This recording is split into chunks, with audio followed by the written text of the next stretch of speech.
Hi guys! Welcome back to your YouTube channel. Yes, welcome back. So Anyway, welcome back to our channel. We are the official Mwangi. So today tuko na video mzuri sana. So we are going to talk about how we moved to Australia and how we did the process and the cost, the travel. I mean, the amazing journey that we had, the transition journey that we had coming to Australia. Yes. And I hope you're going to enjoy it. It is as simple as that. And kama venye unatuona, tumeva Monzali. Monzali is a Kenyan fashion and designer here in Australia. We've supported her with this amazing piece of work. Kindly go support. Adelaide. Yes. Yeah, in Adelaide. Kindly go and support her on Instagram and follow her and buy from her actually. Yeah? Yeah. Sindio? To supportiane. So, we're going to put her details on our description. So, tutaenda too straight into it because it's nothing as juicy as this. Let's get how into the we video. came to Australia. Melbourne to be specific.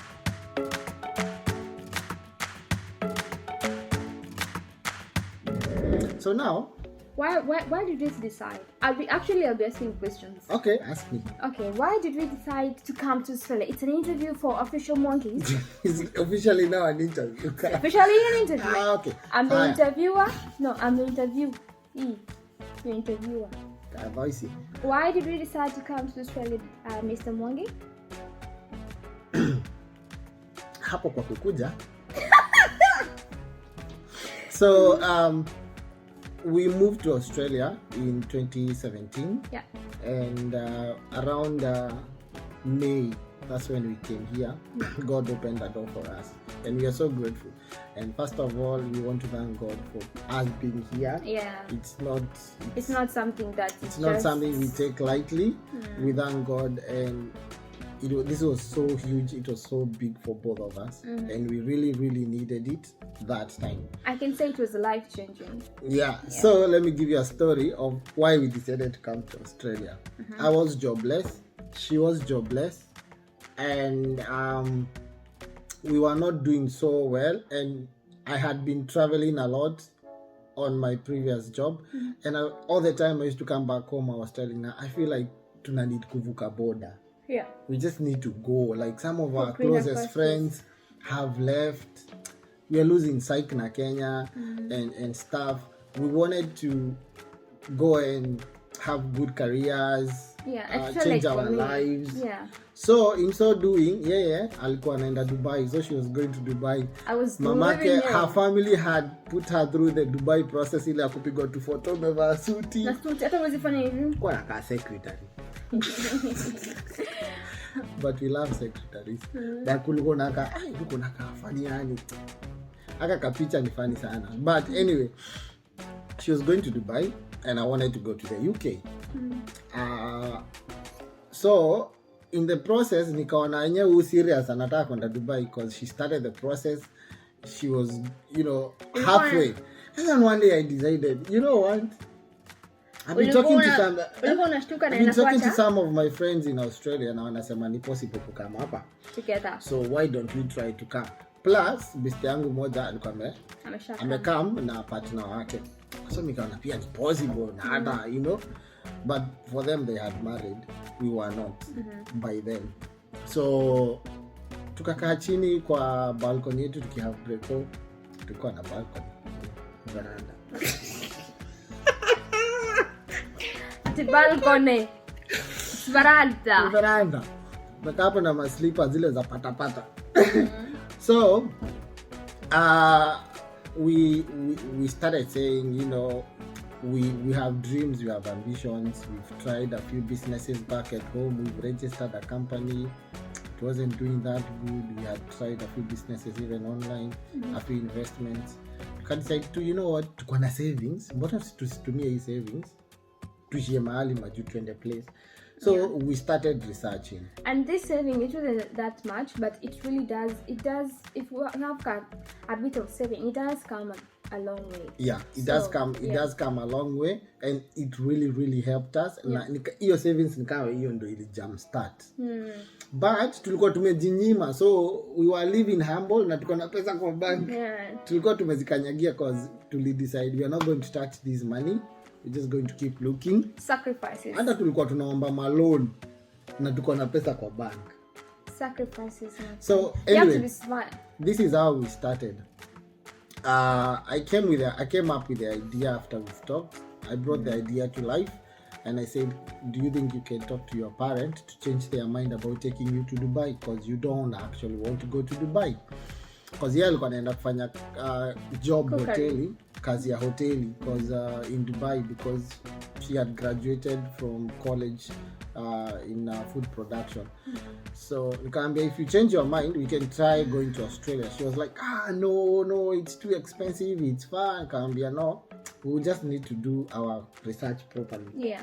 So she went, spoke to her parent, and they were like, we can hear out what David has to say. So before we went to her parents, we did a few education expos. Yeah. We attended a few, picked up brochures and flyers and inquired a lot of information. We spoke to a few immigration agents before we finally settled on whoever we wanted. Others were expensive, others were giving us half-baked information, others were telling us you can't go as a couple because you're not married. Others were saying you can only go to do degree.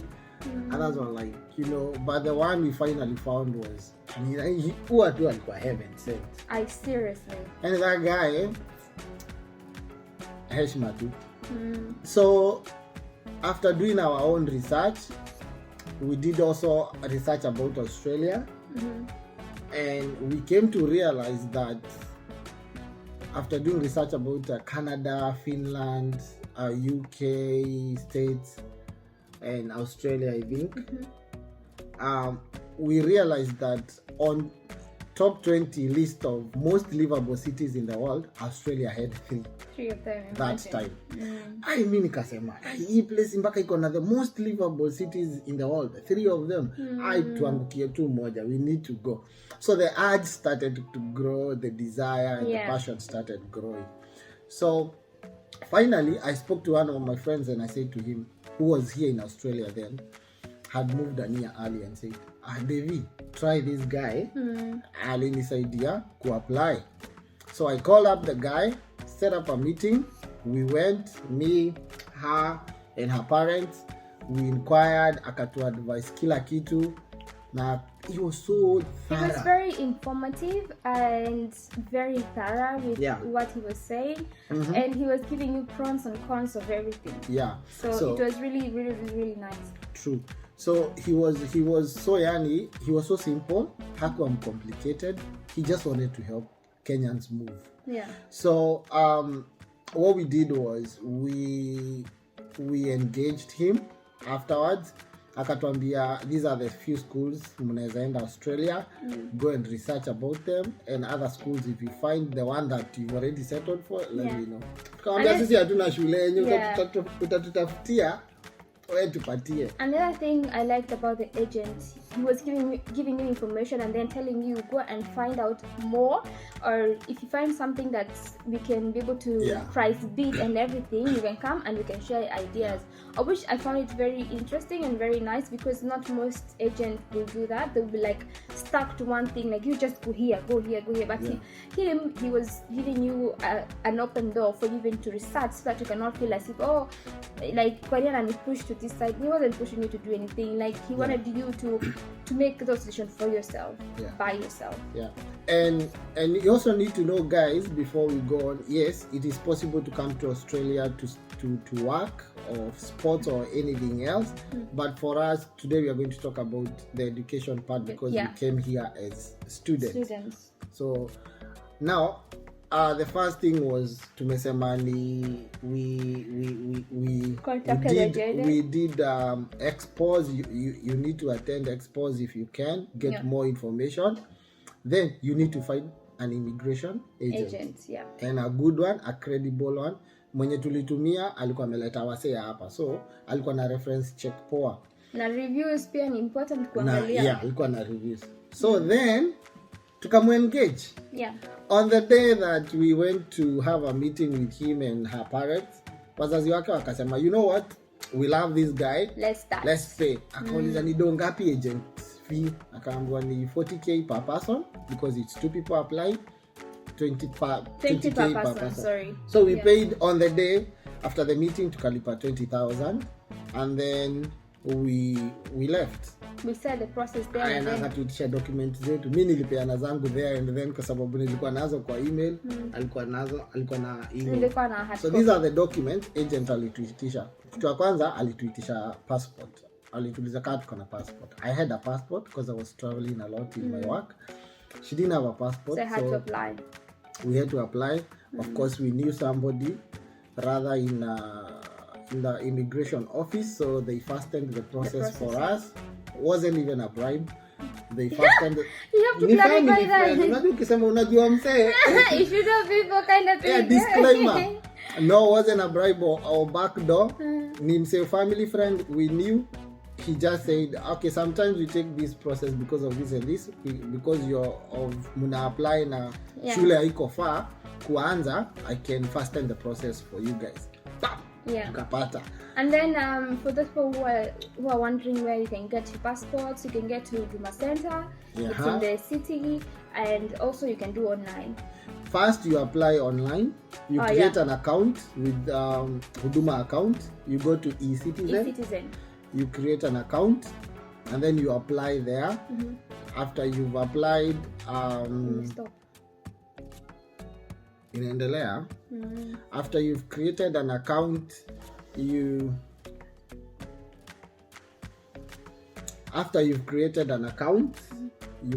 apply there all the details, and then you print out the form. Yeah. You book an appointment, and then you have to do your referees, everything wataitisha lazima upeleke. And then from there, but back sisi then tuli print document in 2017. We printed the application forms, alafu tukaenda Nyayo House tuka apply. I don't know the process now. So the agent took the passport, CV yetu, but not the original. He took the photocopy of the. He didn't take the original passport. Actually, the first process, he didn't take the passports first. He took the CV and everything. Yes. Hakuchukua, wamesema he took. Hakuchukua CV. So after we have paid the deposit, half the application agent fee, we paid 20,000. After that, the agent asked for CV documents. There's some requirement documents to apply for a school. Yeah. So this included a CV and recommendation letters, whichever we had, like the job, ama za shule. Yeah, and not forgetting passport was around 4,500 at that time. I don't know how much it is right now. So taking a passport, if you want to take a passport, is around that much. Yeah. So I think it's 5,000 if I'm not wrong. It's almost, I think, 5,000. Yeah. Depends with a passport in a player pages, but it's around that much. It's around that much. Yeah. So we gave out our resume requirement for application for school. Yeah. After 2 weeks, we received an offer letter to join one of the schools here in Australia. We were so excited, yani tumepata offer letter, and we were like, wow, first step to achieving our goal. Yes, we got an offer letter after 1 week, which was good. Tukiwa pale kwa veranda tulikuwa tunasema maji tukienda tutafanya hivi, tutajituma huko. So we got an offer letter. Immediately after the offer letter, now that's when we were asked for the passport photo, immunization cards, and now all the details that were needed. Yeah, and also don't forget, after getting the offer letter, you have to do an English test. Yeah. Actually, that was the first thing. The school asked. Yeah, so that was the must-have requirements, English test, which you can do either IELTS, TOEFL, or PTE. And the agent will take you to a specific center to do those tests. It's not like just any other place that you go. They have specific ones whereby the Australian embassy accepts, or the Kenyan embassy accepts. And this English is around 20,000 Kenyan shillings by then. I don't know how much it is right now. So by then it was 20,000 shillings. One test. If you fail, you repeat, and when you repeat, you get to pay another 20,000. And then the pass mark was 6 points. 6 points. Yeah. 6 Back points. then it was 6 for IELTS, 5.5 for PTE. Yeah. And the English is not that hard. It's very easy actually. It's easy in the past tense. Nini to come hizo. So it's easy. But you just have to practice. You know, so it's computer based. So pia time yako ya kutype pia inaweza kumess up. So it's good to practice. Yeah, and after she did her English, of course alipass. Ni kizungu. So she passed because she knew if she failed, she had to repeat. Then after that, the agent received those results, and then we started the application process for now the details. The school, when the school gave us the offer letter, there are a few things they asked. They asked us to have a bank statement of a certain amount of money, statement of purpose. We will come back to that. They asked for international health cover, student health cover, which you must. It's a must that you have. And then that's all. And the school fees. You have to pay like a whole semester. Yeah, school fees. So no, school fees comes after you've gotten the COE. No. It was after before. No, you have to pay so that you get the admission now. Oh yeah. Ni kama venye shule ulikuwa unaambiwa kuingia form 1, leta sanduku, blanketi na ulipe school fees, utalipa hii day on the admission. So I remember back when we were asked for 1.8 million for bank statement, and the money has to be in the bank. It's not that the money coming in and coming out. In the bank. Has to be sitting in the bank for at least like 6 to 7 months. And we were very lucky to get my uncle to sponsor us with that, because we didn't have that much money in our account. So he had that money, and we were able to send those bank statements to them. And once you get a bank statement from a sponsor, you have to show relationship. So I had to send a documentation showing that he's my legit uncle. So I had to send his passport and birth certificate, and my dad's passport and his birth certificate, so they can see the surname that is the same surname. And the relationship is because most people do lie, or they buy bank statements. But even if you're going to do that, or if you do that, they do follow up sometimes, and the bank statements have to be certified. They have to be certified by the bank, and the sponsor also has to write a letter to declare that he is the one who owns the bank account. His signature matches that which is in the bank, and he has allowed to use his money, or he has agreed to sponsor you. The whole entire time you'll be studying, and again that money has been there and it's for that purpose. So ni pia sponsor na lazima andike letter ya kusema amekubali. Consent. He has to write a letter of consent that he's the one. And it has to be signed by a lawyer. So you can either have family, but whoever is going to support you, sponsor you, either guardian or family, or even family friends, you have to show that relationship. And even though you have it's gonna be easy if you have the money in your account, because you don't have to show a relationship anyway, because you're gonna be sponsoring yourself. If you have that money in your account, well and good, you can use your own account. The easiest to do if somebody who is out of your family, who is gonna be hard to explain how you're related, like a friend, it's good to have them deposit the money in your account. Or you open a specific bank account for that purpose. After you're gone, the account will be closed or something. I don't know, but so we thank our uncle so much because he's the one who took the initiative, plus our parents, plus us. We combined all our efforts and he helped us with the bank statement. Yeah. After we've gotten the bank statements, we printed them out and we did, she had to take yellow fever immunization. Yeah, all over. Oh, I had yellow fever from my workplace. Yellow fever back then, as I can remember, you could get it from AMREF, any chemists, chemists Red operating, Cross, chemists or hospitals, and GP, City Council. Yeah, and that's it. Me, I got it from Kwa City Kanjo. Council. Who alidungiwa kwa Kanjo? Shina ni pingu lakini kama ya flu. Alienda kwa Kanjo for the first time, aliogopa. Akadungwa kwa. So lazima uko na hiyo card. Yeah. And then you apply. Yeah. So since we were going, the two of us, we had to show a relationship between me and him because he's gonna be my dependent. I'm the main applicant. So because we weren't married and we didn't want to get married because of convenience, we had to sign an affidavit. Yeah. In front of a lawyer. So that's an Actually, I'm the one who signed. I'm the one who signed and said I am married to her through the customary law. Kwa sababu hiyo time alikuwa nani minister alikuwa amesema ukikaa na msichana miezi 6 huyo ni bibi yako. So they accepted So I had to declare that I've been living with her for the last I don't know when. I had bank account. I showed a bank account, a joint bank account.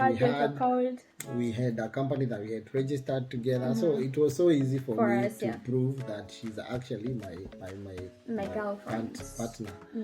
By then, my Boko Haram wife. Wow. Boko Haram.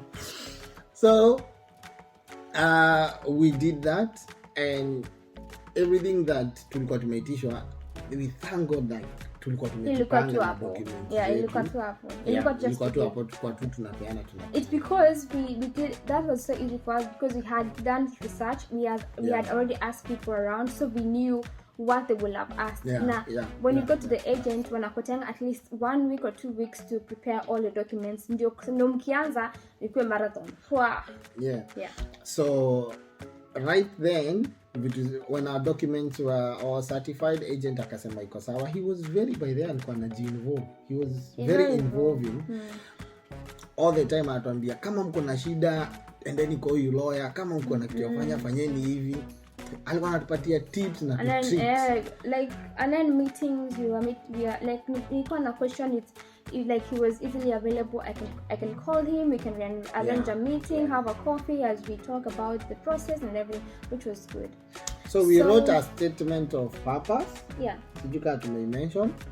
An SOP lazima uandike. Now she was the one who wrote the statement of purpose kwa sababu yeye ndiye alikuwa main applicant. But I was still helped with the agent. Yeah, but alinieka kwa your statement of purpose. So tukasema tuko na kampuni tumeregister na tukienda tusome tumalize, we will come back. Statement of purpose simply means you're expressing yourself, your interest to enter Australia, and once you're done with your business, you have to go back home. You have to tell them that you will come back. And you will come back to what? Maybe to practice something, If you come here and study nursing, you come back home to practice nursing because there's shortage of nursing, or the health industry in Kenya is not that advanced or something. You have to use a reason. So sisi tukasema tuko na assets na tuko na biashara nyumbani. When we finish studying, we will come back. Studying. Studying.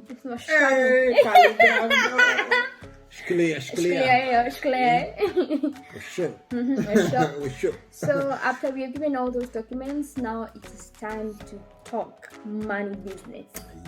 So we had to pay around, because I was starting with the certificates. Right now, I don't think so you were allowed to come with a certificate. So it was easy. Wow. So I had to come with a certificate, a diploma, and then a degree, of which certificate I have to pay the whole amount, the whole semester, not semester, the whole 1 year. The whole 1 year, I have to pay school fees back home. I whole 1 year, which was around 6,000 because it was a short course. It was 6,000, and also I had to pay health cover for both of us. Yeah. So all inclusive, the Did you say you had to? This is me. Hata we had to, okay. Unakanika ulinichipoa hapo. Kila kitu. We had to. So the school fees was about 6,000, and then the health cover was about how much? $4,000. $4,000. No, $6,000 and $4,000. The other money we mentioned before that is in Kenyan shilling. All of these are. But this one, school fees, Australian dollars. Yeah, that's $10,000, which was about 1 point something. No, haiko imefika lita moja. It was about 900 hapo hivyo 800.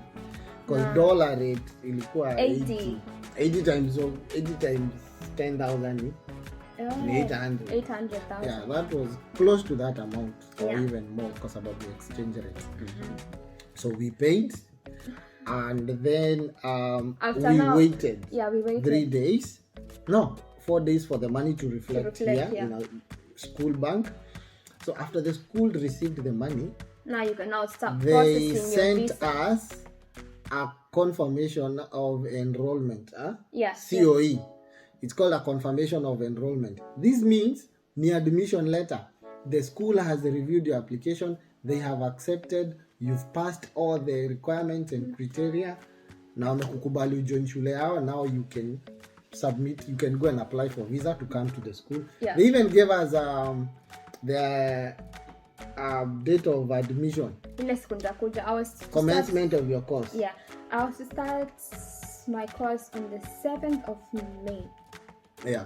Yeah. So on the COE, what they do is they tell you the duration of your course. Like if it is 3 years, and they tell you the semesters you're going to have, and when you're supposed to report, your first day to report to school. So when we got that, we were like, thank God. And right then tulikuwa tunaomba watu tuliomba. I think putting God first is everything. Hey, we prayed. Yeah. That time we prayed. We were praying more than we were eating.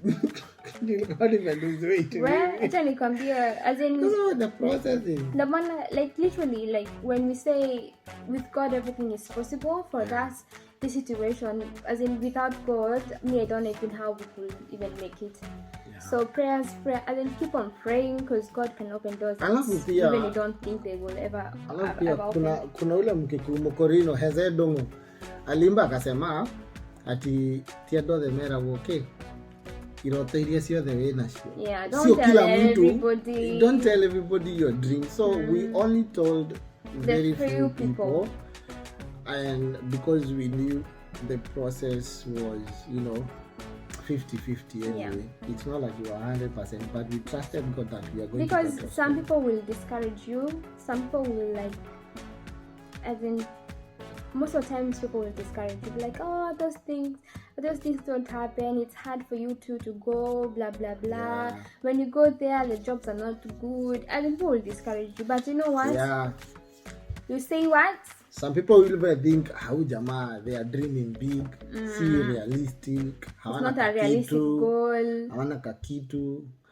But as we had said, we either dream big or go home. Sisi tulikuwa tumesema it doesn't matter hata tukichukua loan kwa bank. We will pay it. We will pay it. Yeah. So we after now all those processes is done and we have already paid school fees, now it's time to apply for visa. And visa was around 40,000 for each. 80,000, that is 40 per person. 40 per person. 1,000 shillings. Shillings. Karibu ni $7. No, shillings. 80,000 shillings, that is 2 people. Yeah. And so when you're applying for visa, you have to do biometrics, you have to do medicals and immunization. That's when the immunization comes in. If you're not immunized. Yeah. So we're giving currencies according to what we paid then, and we don't know right now. We don't know the exact figures right now. Unless now you get in touch with the agent. Yeah, it might be expensive or it might be cheaper. We don't know. So biometric was like 4,000 each person. 4,500 shillings. Yeah, for each or for all of us per person. Yeah, for 4,000. We did the biometrics at Westlands. Kwa ile nini inazunguka. Wanaita aje? I don't know. Then the building was very new then. Hapo ndo tulifanyia biometrics. And then medical we did behind it was Westlands too. Hapana, ile ni the famous Hisarit Village Market. Hey, but let me tell you something.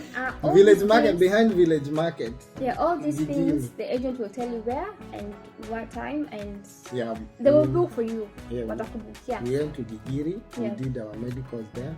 And the medicals, nilifail medical. But of all other things, I failed medical. Apita exam na fail medical. Sikuwa mgonjwa, walipoteza one of my tests. Yeah, x-ray. Yeah, walipoteza. Sikupoteza, iko clear. Ukashtuka. Nimekula uchafu mingi ya kibanda. Na bombi ya kilikiti. Acha kusema hivi. Unachoma. In a burn. Yeah, the medicals was around 13,500 for each. Yes. And as we had said earlier, immunization was around 1,000. Yeah. So yeah, it was around 1,000. So after you've paid that, done everything, now we sit back and relax and get anxious, waiting for now to get the visa because you imesha accept. Sasa the migration to accept you now. Kitu umesahau kuambia watu ni interview ya visa. Yeah, kuna interview, but interview visa, but we didn't do the interview. Actually, the agent here alitufanyia kila kitu. Alienda interview on our behalf, akafanya interview na akapass. I don't think so. But I don't know how they do it. I don't know how I will leave it to them. Yeah, I'm just saying what assumptions. Then. So after we applied visa, now the agent tells you from this point onward, ni nyinyi mkazane na maombi muende kwa magoti. I think place yenye tulikuwa tunaombea tuliacha some nini za magoti hapo, zile prints za magoti tulikuwa tumebonda simiti. But that doesn't mean that after you get your visa stop praying. We still do pray. We used to pray. We prayed for the process, by the way. We involved God and we involved all of us our church and our spiritual covering under our parents, pia sisi and our closest friends. So interestingly, when we applied for the visa, we came and said, what if tukipewa visa tuende na hii confirmation of enrollment says shuleni next month. This is April. By the way, our process only took 1 month. Yeah. Shocking. We applied beginning of April 2017 and by April 30th tulikuwa tumepewa mpaka visa. So after we applied, Musakulu akaniambia, let's go shopping, baby. Let's go shopping. Bila kierere yangu ile pesa tulikuwa tumebakisha 60,000. Kaenda Isli. Kabai suitcase ya black, suitcase ya pink, sijui nini, mngaro. Tukabai vitu. We bought everything. Ati tuna travel, I just not travel. We had so much faith, let me tell you guys. And then we were living in Kiambu. We said we are shifting. Tukauza vitu, tukauza TV. Most of the things tulipatia hata kuuza. I think I left most of the stuff to my small brother. Akatupatia small brother, TV we gave out to family. Like we gave out so many other things and we sold some few things here and there. And saizo tukifanya hiyo vitu zote hatuna hata visa. Tunauza na tumehama. Kwani mimi tulikuwa tumesema tukanyimwa visa. Mimi nakumbuka tulikuwa tumetoka kulipa rent. Mimi sirudi Kiambu. Tulikuwa tumetoka kulipa rent.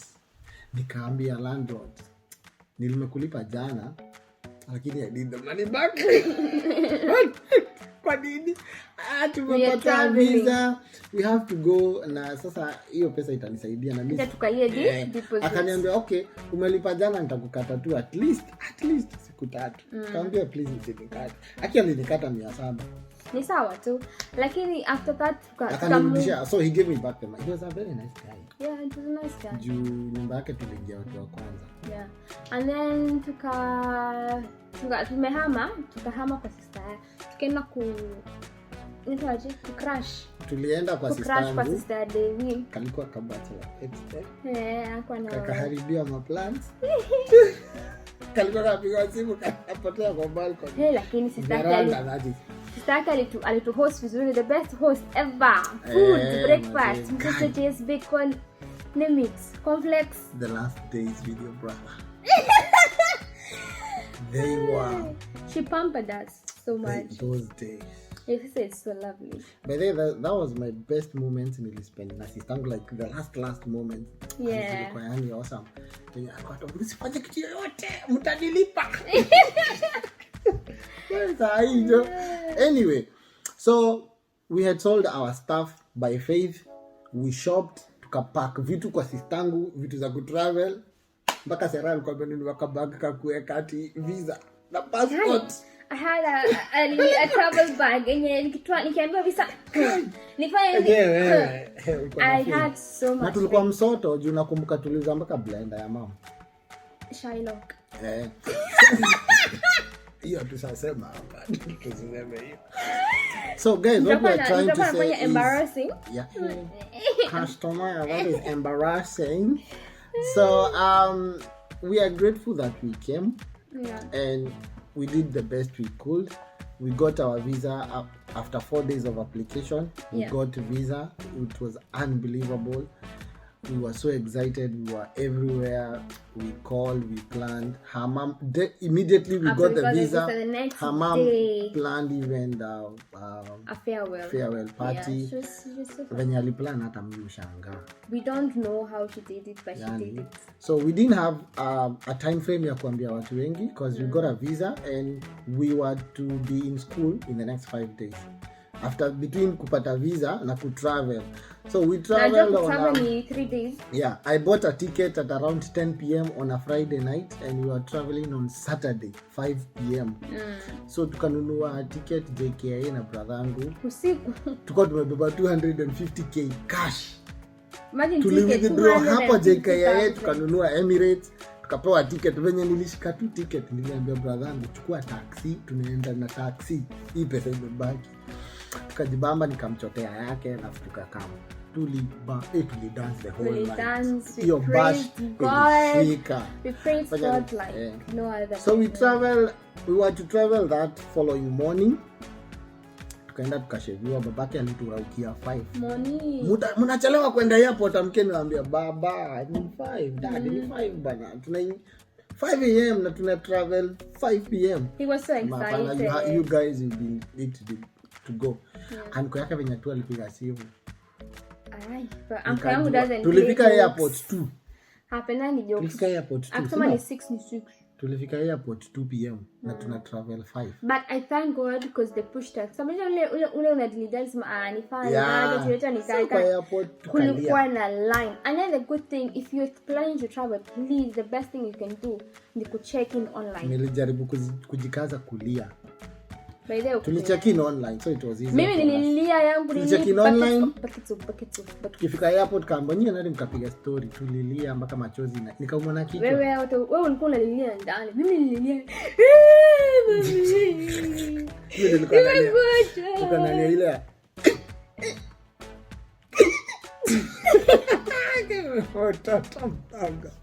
Hey, we cried. It was very emotional, like leaving my parents and knowing that si ati unaenda alafu kuja 6 months and years and years and years. Hata saizi bado tujarudi home, you know.